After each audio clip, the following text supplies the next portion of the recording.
Assalamualaikum warahmatullahi wabarakatuh. Bagaimana kabar teman-teman semua? Semoga selalu dalam lindungan Allah Subhanahu wa taala. Perkenalkan, nama saya Ngafif Ma'ruf. Saya dari kelas KPI 5 PRB NIM 181211093. Saya di sini akan menjelaskan mata kuliah Islam Budaya Jawa yang diampu oleh Bapak dosen Abraham Zaki. Yang pertama, pengertian budaya dan Jawa. Budaya adalah cara hidup yang berkembang dan dimiliki bersama oleh sebuah kelompok yang diwariskan dari generasi ke generasi. Bentuknya sistem agama, politik, adat, bahasa, pakaian, dan lain-lain. Komponen kebudayaan ada dua macam, yaitu materi dan non-materi. Materi bisa diraba dan bisa dilihat, contohnya seperti candi, senjata, transportasi, dan lain-lain. Sedangkan non-materi, contohnya seperti cerita rakyat, pemikiran, norma-norma, dan lain-lain. Keindahan beragama dan berbudaya sangat banyak ditemui di Indonesia. Seperti contohnya kita sholat menggunakan sarung, menggunakan kemeja batik, dan menggunakan songkok. Dan itu merupakan hal-hal yang sah-sah saja. Jawa sendiri mempunyai ciri-ciri seperti ngajeni marang wong tuwa, gotong royong, nrimo ing pandung, ojo gumunan lan ojo kagetan, dan masih banyak lainnya. Materi selanjutnya yaitu hubungan Islam dan budaya. Menurut Hegel, kebudayaan merupakan bentuk nyata dari agama. Agama datang merubah kebudayaan, dan juga agama berperan untuk mengubah kebudayaan yang bersifat merugikan manusia itu sendiri yang memiliki kebudayaan tersebut. Dan ada juga menurut Herdi Putra, agama merupakan salah satu unsur kebudayaan. Agama membentuk konteks yang berupa penafsiran dari kebudayaan tersebut. Islam menerima kebudayaan dalam pengertiannya budaya, bentuk apapun Islam dapat masuk. Ini bentuk kelenturan Islam itu yang bisa ditempatkan dimanapun tanpa mengubah esensi agama Islam. Islam juga mengubah kebudayaan, di mana sebuah kebudayaan yang menurut Islam kurang pas dan Islam datang untuk mengkonstruksi kebudayaan tersebut untuk lebih baik tanpa mengubah esensinya. Begitu pula Islam menolak kebudayaan. Islam menolak kebudayaan yang bersifat merugikan. Materi selanjutnya yaitu kaitan nilai Islam Jawa pada aspek ritual. Menurut KPPI, ritual adalah yang berkaitan dengan sesuatu yang seremonial atau sesuatu yang dilakukan terus-menerus pada waktu tertentu. Di Jawa ada banyak ritual, contohnya seperti nikahan yang menggunakan ritual Jawa ataupun menggunakan adat Jawa, dan seperti ibu yang sedang mengandung seperti 7 bulanan dan lain-lain. Terjadi akulturasi pada saat Islam masuk ke daerah Jawa, maka Islam hanya seperti air mengalir. Karena pada saat Islam datang di tanah Jawa, Islam hanya mengikuti budaya Jawa, kecuali ada beberapa yang menyalahi aturan Islam. Kalau di filosofi Jawa ada istilah jadilah air dan jangan menjadi batu. Yang memang batu itu simbol tegas dan teguh pendirian. Tapi dalam konteks agama dan budaya ini tidak baik. Karena kalau menjadi seperti batu, dia akan menolak segala unsur kebudayaan yang tidak selaras dengan apa yang dia yakini. Contoh, pada saat buka puasa, dia menganut sunnah Nabi dan dia mensunahkan untuk makan kurma dan tidak boleh makan selain kurma, kolak ataupun lainnya. Jadi susah kalau terlalu keras seperti batu. Contoh lain seperti pada zaman Nabi beliau sering menggunakan jubah ataupun sorban, dan dia hanya mau memakai jubah dan tidak mau memakai batik karena dianggap menyalahi Nabi. Seperti ini merupakan filosofi Jawa yang contoh seperti batu yang keras. Dari sana muncul ritual-ritual yang berkaitan antara Jawa dan Islam, ditandai dalam 3 hal besar seperti kelahiran, pernikahan, dan kematian. Bagi masyarakat Jawa Muslim, 3 hal tersebut adalah peristiwa besar. Contohnya seperti dalam hal kematian, ada beberapa orang dan masih banyak kita jumpai yang menganut Jawa, yang dimana ada tahlilan 7 hari bahkan sampai 1000 hari. Itu saling menyatukan antara budaya Jawa dan kultur Islam, yang dimana filosofi ini disebut filosofi mengalir seperti air. Materi selanjutnya yaitu universalisme budaya Islam. Universalisme budaya Islam merupakan bagaimana seseorang menyikapi atau bersikap universal terhadap apa yang ia lihat terkait dengan perbedaan budaya antara satu dengan yang lain. Dalam arti ketika kita memegang kepercayaan dalam merefleksikan budaya Islam dengan caranya seperti serta tidak menyalahkan apabila orang lain berbeda dengan kita. Universalisme berawal dari bagaimana kemauan seseorang untuk membuka diri terhadap budaya-budaya yang ada di dunia ataupun budaya lokal tertentu dengan dasar nilai kemanusiaan, bahwa manusia pada dasarnya sama dan tidak saling membedakan. Kemudian universalisme budaya Islam adalah bagaimana elastisitas Islam terhadap peradaban atau sejarah sehingga Islam lebih maju. Elastisitas sendiri berarti bagaimana Islam harus terbuka dengan peradaban dan ilmu pengetahuan, karena Islam adalah agama yang kontekstual, yang cocok di waktu kapanpun dan di tempat manapun.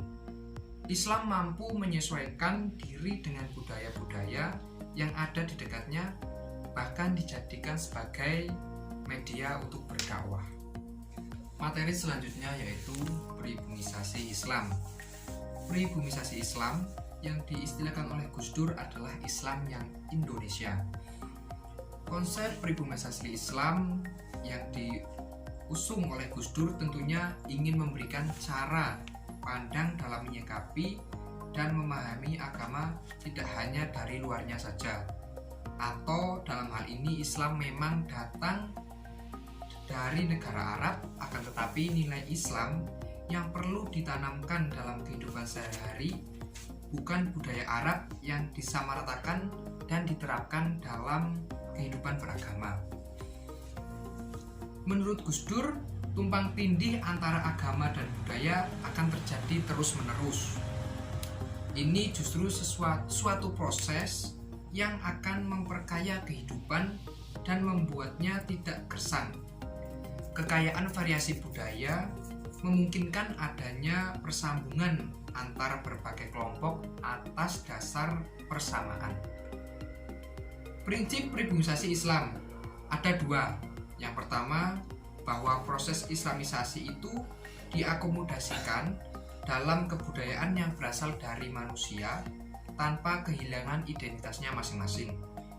Poin kedua, menolak Arabisasi, yaitu proses menyamakan dengan praktik keagamaan masyarakat Muslim Timur Tengah.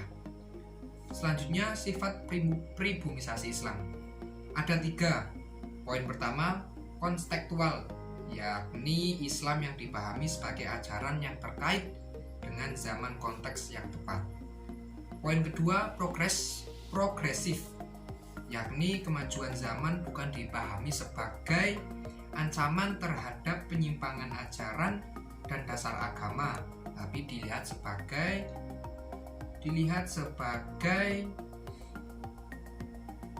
pemicu untuk melakukan respon kreatif secara intens atau melihat ke depan. Poin yang terakhir, emansipatoris, yakni menjadikan Islam sebagai ajaran yang dapat menjawab problem-problem atau suatu masalah kemanusiaan secara universal tanpa melihat perbedaan agama dan etnik. Materi yang selanjutnya yaitu santri, priai, dan abangan. Melihat Jawa dari kacamata Getz, dalam penelitiannya yang dilaksanakan di Jawa Timur, yang lebih tepatnya di kota Kediri, menghasilkan kesimpulan bahwa masyarakat Jawa itu terbagi menjadi 3 golongan. Yang pertama yaitu santri.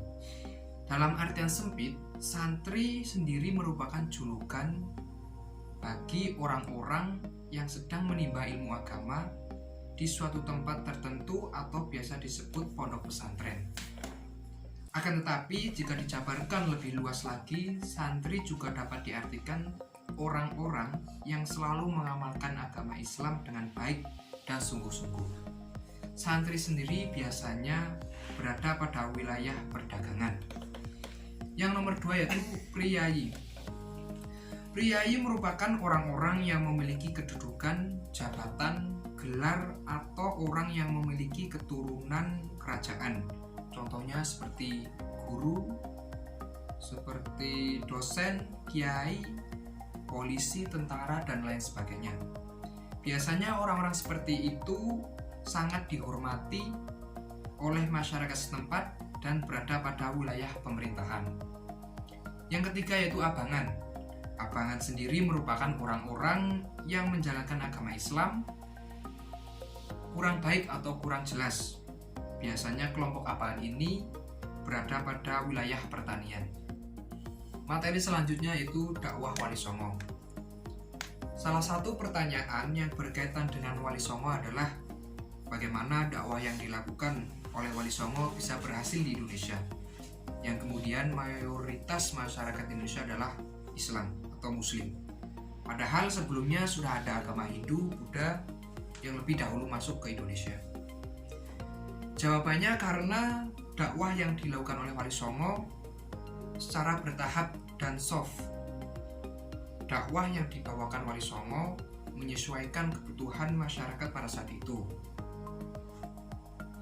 Dakwah dilakukan melalui kebudayaan seperti gamelan, wayang, dan lain-lain. Dalam penyebaran dakwah pun para wali juga mempunyai tugas masing-masing. Maksud dakwah yang Wali Songo lakukan adalah selaras dengan kebudayaan agar dapat dengan mudah diterima oleh masyarakat, sehingga penyebaran Islam di Indonesia sangat mudah. Materi selanjutnya yaitu kejawen. Buku yang berjudul Agama Jawa, Ajaran Amalan dan Asal-Usul Kejawen yang ditulis oleh Profesor Dr. Suwardi Jendrasuara. Beliau adalah guru besar pendidikan bahasa Jawa di UNJ. Definisi kejawen itu apa sebenarnya? Kejawen itu sendiri bermula dari keperkasaan peradaban Mataram yang kemudian menjadi Surakarta dan Yogyakarta.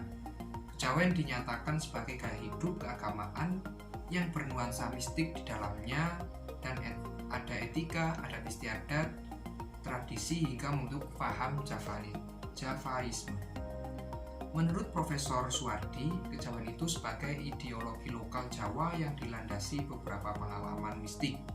Contoh etika dalam kejawen saat ini kita bertemu orang yang lebih tua dengan cara membungkukkan badan.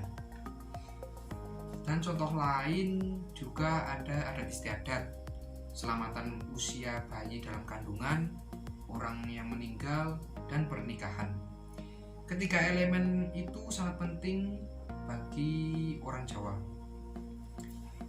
Selanjutnya, konsep hidup dalam cakra manggilingan dalam agama Jawa di buku dijelaskan seperti hidup itu berputar. Seperti quotes yang pernah kita dengar, roda hidup itu berputar. Kadang kita di bawah, kadang kita juga di atas. Namun di agama Jawa kebanyakan orang-orang percaya dan meyakini akan cakra manggilingan. Di Jawa juga ada istilah sangkan paraning dumadi. Salah satu hal yang penting. Apa itu sangka paraning dumadi? Di buku ini diistilahkan secara metaforik sangkan parang itu seperti perjalanan air laut. Tersinar matahari menguap menjadi awan, jatuh menjadi hujan, masuk ke sungai, kemudian kembali ke tanah, dan akhirnya kembali ke laut lagi, seperti siklus hujan. Hidupnya manusia itu berproses, berliku-liku. Dan Islam itu mudah diterima di Jawa karena orang Jawa itu juga sudah mempunyai konsep-konsep yang mirip, yaitu cakra manggilingan dan sangkan paraning dumadi. Karena ajaran-ajaran ini sangat cocok bagi orang Jawa. Menginjak materi yang terakhir, yaitu Islam Jawa dan Sufisme. Islam Jawa dan Sufisme adalah dua hal yang saling berdekatan. Seperti yang kita ketahui bahwa Islam masuk ke Indonesia tidak melalui jalur peperangan, melainkan lewat jalur perdagangan, perkawinan, pendidikan, dan juga tasawuf. Mengapa demikian?